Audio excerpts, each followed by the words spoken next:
আপনারা ঘুমাচ্ছেন নাকি? আসেন তাকবীর দি। লিল্লাহি তাকবীর, লিল্লাহি তাকবীর। আমাদের সবাইকে একদিন কবরে যেতে হবে। আপনার ধন সম্পদ, টাকা পয়সা এগুলো দিয়ে কি হবে? এগুলো ছেড়ে আপনাকে একদিন কবরে যেতে হবে। তার একটা দৃষ্টান্ত দিলে বুঝতে পারবেন। অস্ট্রেলিয়ার একজন যুবক, যার নাম আলী বানাত।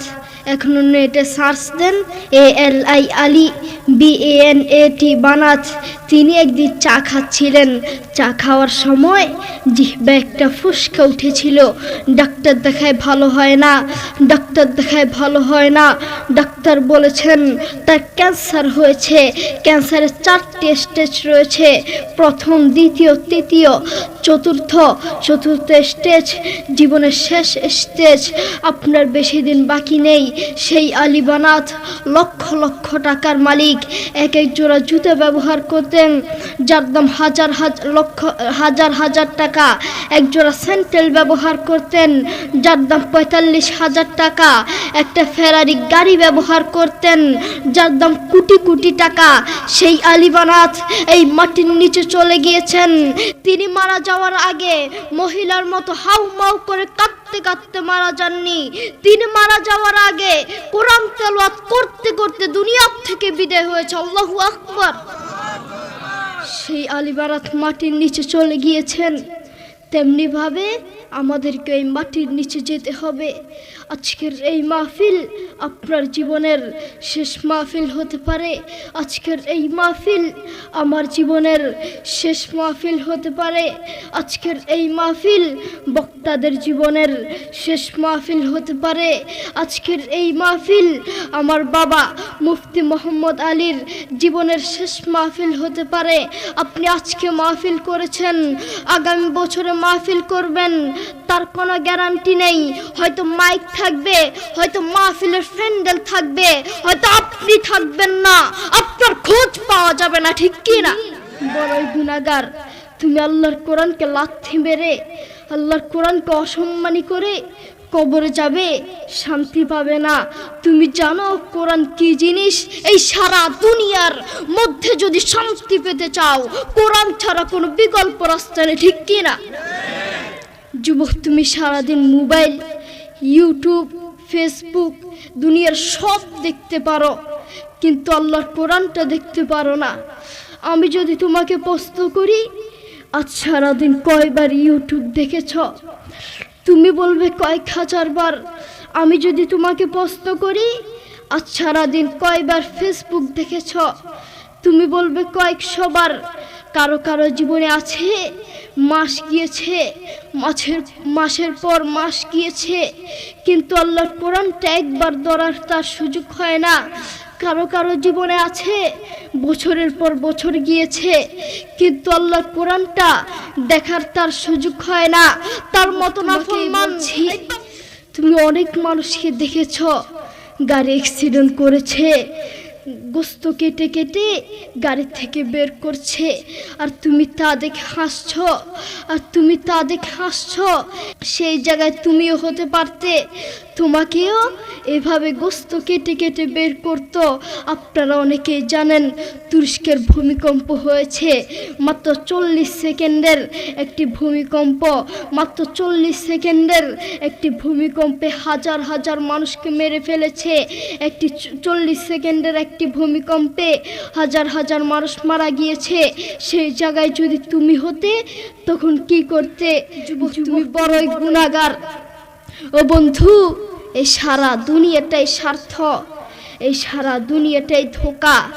যেই আল্লাহ তাকে এত আদর যত্ন করে বাঁচিয়ে রেখেছেন, যেই আল্লাহ তাকে দুটো চোখ দিয়েছেন, কত মানুষকে এই দুটো চোখ দেয় নাই।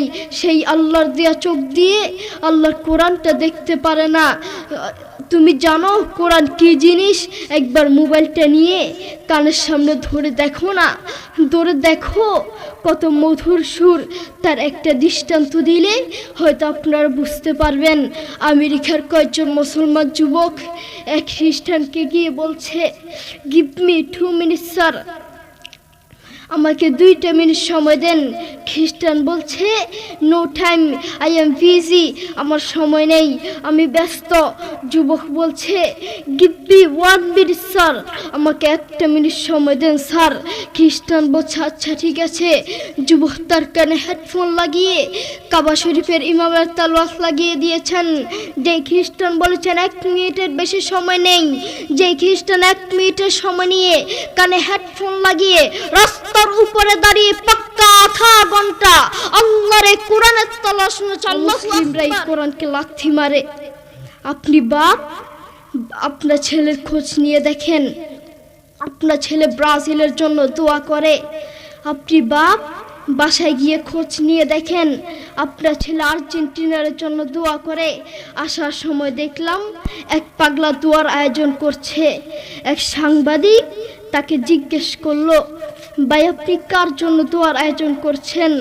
লোকটি বলল, নেইমার অসুস্থ, তার জন্য দোয়ার আয়োজন করছি। তুমি নিজেকে মুসলিম মনে করো যুবক, তুমি নিজেকে মুসলিম দাবি করো, তুমি নিজেকে মুসলমান দাবি করো, অথচ তুমি ব্রাজিল আর্জেন্টিনার পিছনে দৌড়াও।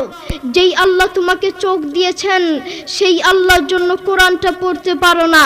আপনি বাপ, আপনার ছেলেকে কোরআনের কথা বলেন না, ইসলামের কথা বলেন না, এই জন্য আপনার ছেলে ব্রাজিল আর্জেন্টিনার জন্য দোয়া করে।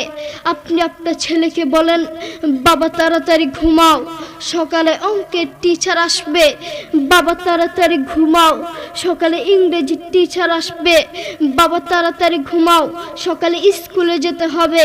আপনি নাফরমান মা আর বাপ অঙ্কর কথা বললেন, আপনি নাফরমান মা আর বাপ ইংরেজির কথা বললেন, আপনি নাফরমান মা আর বাপ একবার বলেন নাই, একটা বারও বলেন নাই বাবা তাড়াতাড়ি ঘুমাও, সকাল উঠে কোরআন পড়তে হবে। এই জন্যই বলি এই সমাজের কিছু নাফরমান মা আর বাপের জন্য একটা ভালো সন্তানও নষ্ট হয়, একটা ভালো সন্তান জালেম হয়, ঠিক না? দেখেছো কত মধুর সুর, সেই কোরআনকে তুমি লাথি মারছ, অসম্মানী করছো। আল্লাহ তাআলা কোরআনে বলেন ওয়ামাল হায়াতুদ দুনিয়া ইল্লা মাতাউল গুরুর, এই সারা দুনিয়াটাই স্বার্থ, এই সারা দুনিয়াটাই ধোঁকা, সারা পৃথিবীটাই ধোঁকা। বউ বলেন, সন্তান বলেন, যতদিন ক্যারিয়ার আছে ততদিন বউয়ের ভালোবাসা, যতদিন ক্যারিয়ার আছে ততদিন সন্তানের ভালোবাসা, যতদিন ক্যারিয়ার আছে ততদিন শ্বশুর শাশুড়ির ভালোবাসা। আর ক্যারিয়ার ধ্বংস, কাছের বন্ধু শত্রু হয়ে যাবে, ঠিক কি না?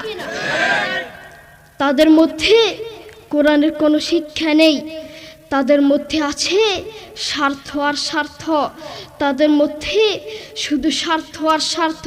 এই সমাজের কিছু অমুসলিমরাই কোরআনের বিরুদ্ধে লাগে, এই সমাজের কিছু অমুসলিমের বাচ্চারাই, নাস্তিকরাই কোরআনকে লাথি মারে। ছেলেকে বলছেন বাবা বলো তো দেখি সরেওতে অজগরটি আসছে তেরে। ছেলেকে ভয় দেখানোর দরকার নাই। আপনি আপনার ছেলেকে এগুলো কেন শিখাচ্ছেন? আপনি আপনার ছেলেকে শিখাবেন বাবা বলো তো দেখি সরেওতে অজু করে নামাজ পড়ি। একদিকে ইসলাম শিখবে আর একদিকে বাক্য শিখবে। আপনি আপনার ছেলেকে কিছু কবিতা শিখাচ্ছেন বাবা বলো তো দেখি ওই দেখা যায় তাল গাছ, ওই আমাদের গা, ওইখানেতে বাস করে কানা বগিচা। ও বগিচি খাস কি, পান্তা ভাত চাষ কি, পান্তা আমি পাই না, পুঁটি মাছ পান্তা আমি খাই না, পুঁটি মাছ পাই না।